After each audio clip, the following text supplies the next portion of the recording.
Aujourd'hui, dans le meilleur des mondes, la folie des sneakers s'empare de la planète. On aimerait avoir les moyens de se payer des baskets. Celle-ci est impossible à trouver ailleurs. Son prix affiché est de 130 000 $. Mais on n'aurait jamais imaginé mettre sa vie en danger pour une paire de Nike. Il y a des histoires de gens qui se sont fait tuer pour des Jordan.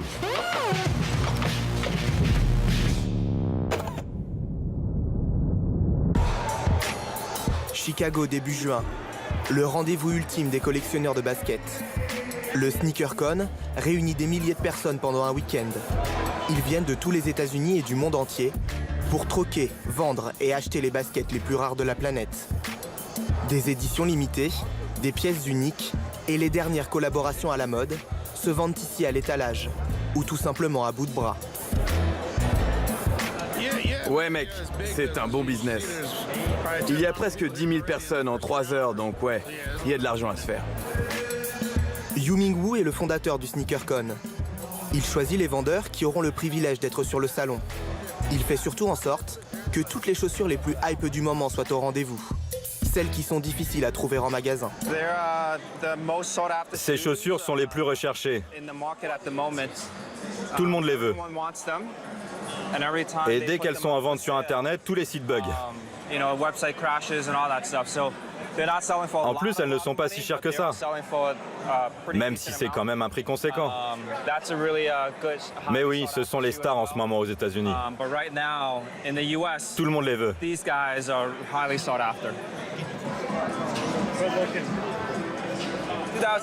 En 2009, à notre premier salon, il y avait 600 personnes.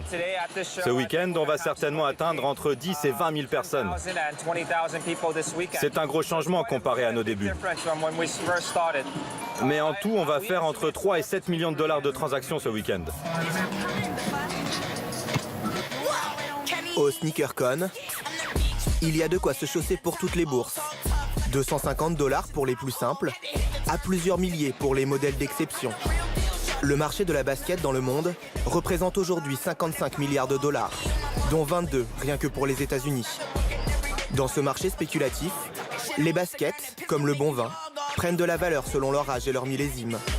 Et pour être certain de ne pas se faire avoir par des contrefaçons, Yu-Ming Wu a mis en place un bureau officiel de certification. Donc là, il a jeté un coup d'œil à la chaussure. Et grâce à ses années d'expérience, il sait que c'est une vraie. Donc maintenant, il peut certifier la basket avec ce symbole. Maintenant, la chaussure a été certifiée par le label SneakerCon. Regardez ce gars. Il est en train de regarder la chaussure. Il vérifie la boîte, il analyse tout. Plein de critères différents. L'odeur de colle, par exemple. Il y a beaucoup de fausses baskets. Mais c'est un problème global pour tous les articles de luxe. Parce qu'on peut dire que ce sont des articles de luxe. Par exemple, cette paire de baskets-là coûte environ 1 000 $. C'est l'équivalent d'un sac à main de luxe.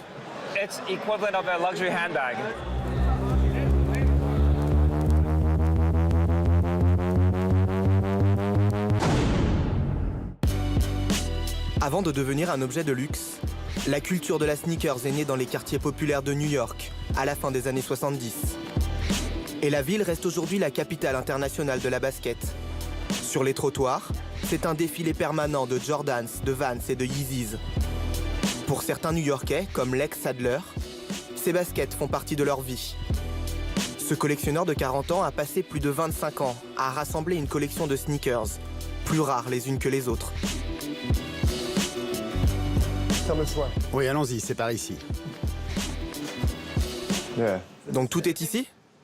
Ce n'est pas toute ma collection, juste la moitié. Le reste est rangé dans mon placard. Mais celles-ci, je préfère les garder en exposition. Je les porte toutes. C'est pour ça que je les laisse à portée de main, pour pouvoir choisir celles qui m'iront le mieux pour la journée.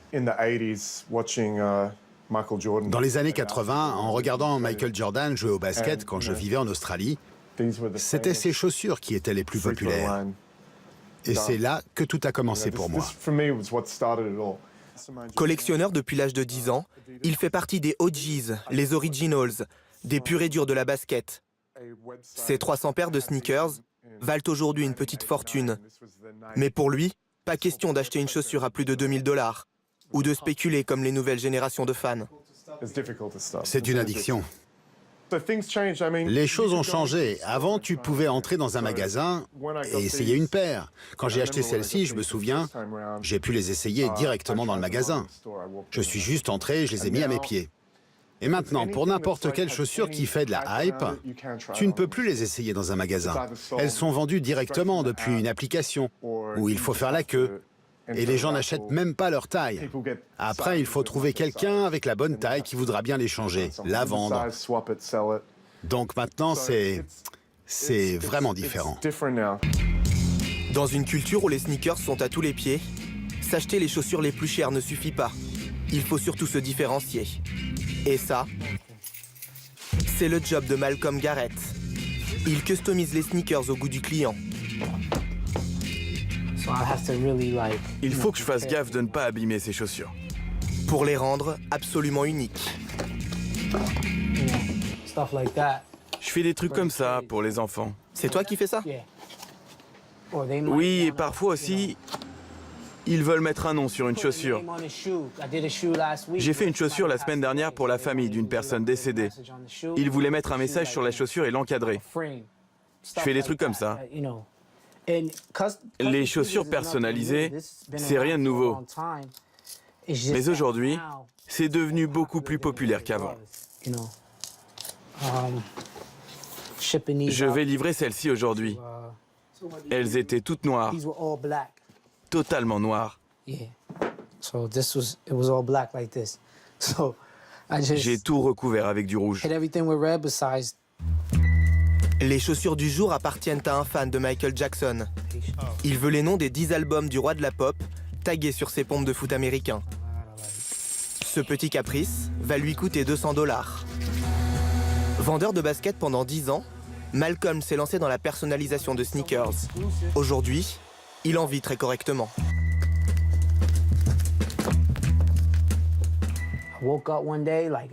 Quand je suis arrivé à la trentaine, je me suis réveillé un jour et j'ai eu un déclic. J'aime l'art, j'aime la mode, j'adore les sneakers. Alors pourquoi ne pas tout mélanger? Donc c'est ce que j'ai fait. J'ai commencé sur mes propres chaussures, quelqu'un a vu le travail, m'a demandé de lui en faire aussi, et ça n'a fait qu'augmenter depuis. Malcolm va travailler 4 heures pour terminer ce projet et pouvoir passer au prochain. Depuis un an, il a déjà customisé plus de 100 paires de baskets. Mais pour certains privilégiés, ce sont les grandes marques qui customisent les sneakers à leur image. J'ai bossé avec Adidas et ils m'ont offert cette paire de pompes avec mon nom dessus, Co-JC. James Co Rodriguez est un ancien graffeur. T'as quoi au pied là? Des Jordans, mec. Il a des Jordan 12. Il était là à la naissance de la culture de la basket, quand les codes et les couleurs signifiaient encore quelque chose. La culture de la sneakers remonte au milieu des années 70, quand le hip-hop est né. C'est là qu'on s'est emparé de ce qui était un objet purement sportif, qui n'était utilisé que pour des raisons pratiques, et qu'on en a fait un objet de mode à part entière. Il y avait les gars qui portaient des sneakers et les gars qui savaient porter des sneakers. Je faisais partie de ceux qui savaient porter des sneakers. Donc on avait notre brosse à dents, certains la mettaient au-dessus de l'oreille. Et si les baskets étaient un peu poussiéreuses, on sortait la brosse pour les garder bien propres, tu vois. Peu importe la manière, il fallait que tes baskets soient nickel. J'ai déjà entendu des histoires de gens qui se sont fait tuer pour des Jordans. J'ai un ami qui habitait juste à côté, qui m'a dit un jour que dans les années 80, quand il était accro au crack, il a porté des Jordans pour aller à Harlem. Il a dû revenir jusqu'ici pieds nus. Depuis les années 80, la sneakers a fait du chemin. Aux États-Unis, la folie de la basket touche aujourd'hui toutes les classes de la population, de 10 à 78 ans. Une personne aux États-Unis suit l'évolution de ce marché depuis une trentaine d'années. Matt Powell est analyste financier et spécialiste des baskets en tout genre. Les spéculateurs savent quand une nouvelle réédition de Jordan va sortir. C'est annoncé sur tous les sites spécialisés. Ils font la queue et revendent les chaussures. La plupart du temps, ils ont un acheteur qui attend et qui est prêt à payer 10 à 100 fois le prix en magasin pour avoir la chaussure sans avoir à faire la queue. Le marché de la sneaker, c'est similaire au marché de l'art. Et c'est surtout à cause de ces spéculateurs.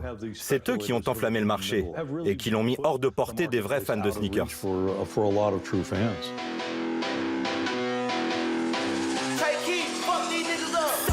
À New York, un endroit symbolise la folie des sneakers. Flight Club est la mecque incontestée de la basket. Un magasin qui pèse 300 millions de dollars et qui a fait de la vente de sneakers une religion. Des milliers de gens viennent du monde entier pour y acheter des baskets classiques ou admirer les reliques qui sont exposées au sein de ce temple de la basket. Matt Cohen est le directeur adjoint du magasin, le seul à avoir les clés du Saint-Sépulcre des fans de la sneakers. Ça, c'est la raison pour laquelle des milliers de personnes viennent jusqu'ici. C'est comme un musée, c'est unique au monde. On ne peut voir ça qu'à Flight Club New York. Venez voir à l'intérieur, je vais vous montrer des paires très rares.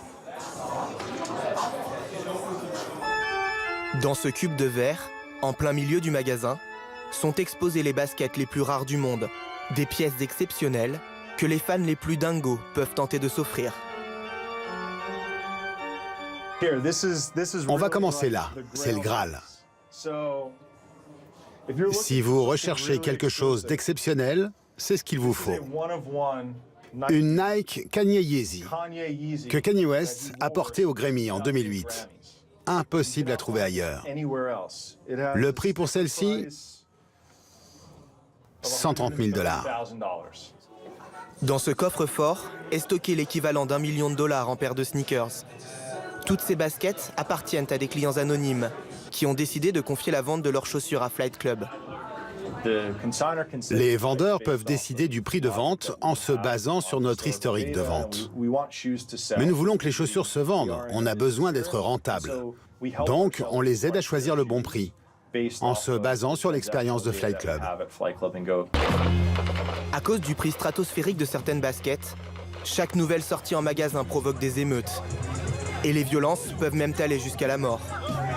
Selon une enquête du magazine GQ menée en 2015, près de 1200 meurtres sont liés à la basket aux États-Unis chaque année.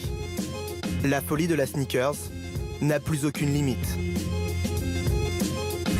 It's like you said, man, time